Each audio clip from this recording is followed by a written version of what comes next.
Greetings, Mega Man fans, and welcome back to the Mega Man 42 LPA. I've got some complaints about Dr. Wily's poor administration, and well, since he was so kind to create him, go file our complaint with Ombuds Man.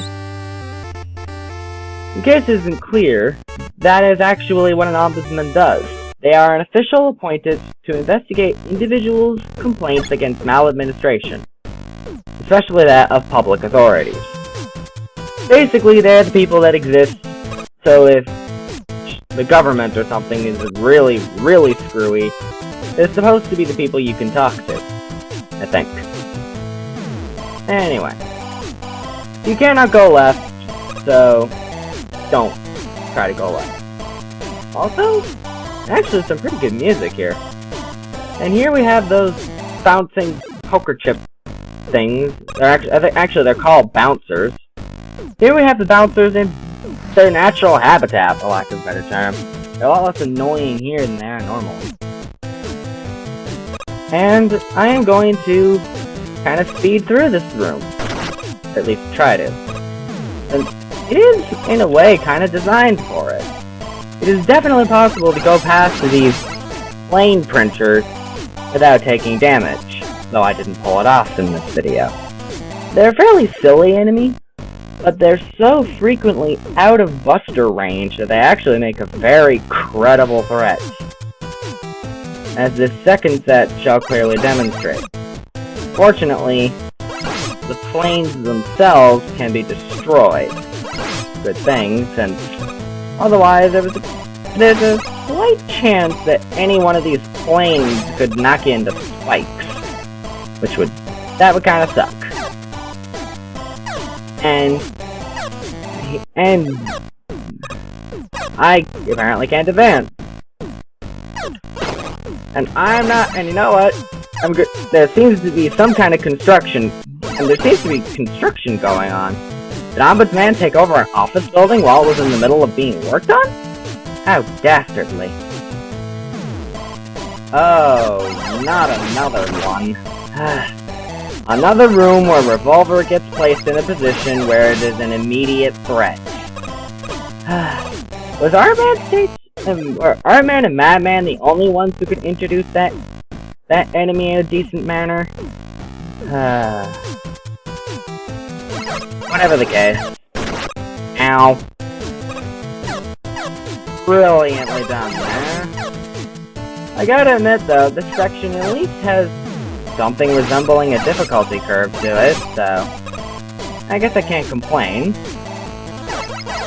And you know what, since Ombuds Man took over this place, I'm not paying for the glass windows I keep breaking.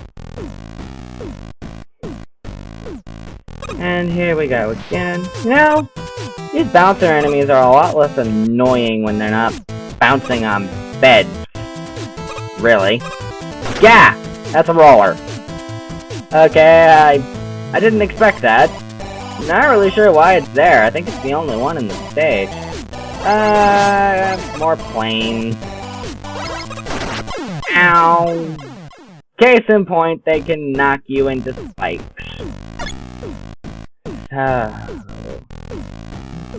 That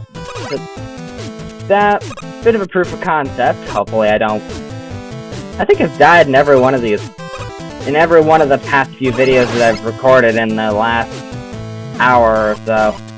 Yeesh. Oh well. I have to compliment this stage on one thing though. Before, these planes were in front of the spikes. But now, though, they are generally over top of them. And that section back there where we could end up with having two planes pretty much right next to each other, that can hurt if you're not cautious. Still not paying for the window. So, this second outside section is rather short, and I think it's the only springy in the stage. But it makes an interesting method of slightly beefing up that propeller egg. That outside section there was a lot shorter. And we have seekers in the corridor. Okay, sure. Okay, so that was the stage. I'll be honest, Ombuds Man's level is probably one of the best designed levels of the 8 Robot Masters. The enemy placement is used in a very intelligent manner, allowing you to gun it in the first room, but then in the second room and beyond, you have to fight in order to get past those planes. And the enemy placement is managed to be used in such a way that this stage doesn't really feel like just a slugfest. It feels like there was some definite effort put into it. And there really wasn't that much dead air to the stage either. It's a good stage. I can't complain about this stage. It's actually rather well done. I quite liked this one. The irony that I would end up saving the best for last. That being said, Ombuds Man isn't as good a fight as some of the other bosses we've seen recently. He's in kind of a similar boat to Artman, in that there is really no predicting his behavior.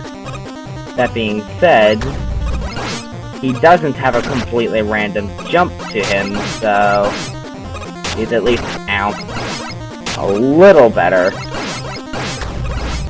but not by much. And I'm not sure why he has the ability to punch the ground and cause it to rain A's, B's, and C's onto the field. Like, why does he have that ability? I can understand shooting paper at you, but why the ABC rain? Never mind. Let's just get the weapon and get out of here. This is not a completely terrible fight, but Ombuds Man as a fight could definitely use some polish. At least in my opinion. Anyway. With that, we have gotten the last of the master weapons. The Paper Slash. Despite what its name may suggest, it is not a melee weapon. In fact, Paper Slash is the spread shot that Ombuds Man was using against us. It doesn't have that much ammo, but it's actually a really useful weapon. Chances are you'll be seeing me use this during the course of the fortress. Because, trust me, the fortress is a good spot for weapon usage. And with that, that's the end of this episode. So, thank you very much for watching, and I hope to see you in the next episode, where we're going to take care of a little bit of unfinished business. But until then, thank you very much for watching, and I will see you in the next episode.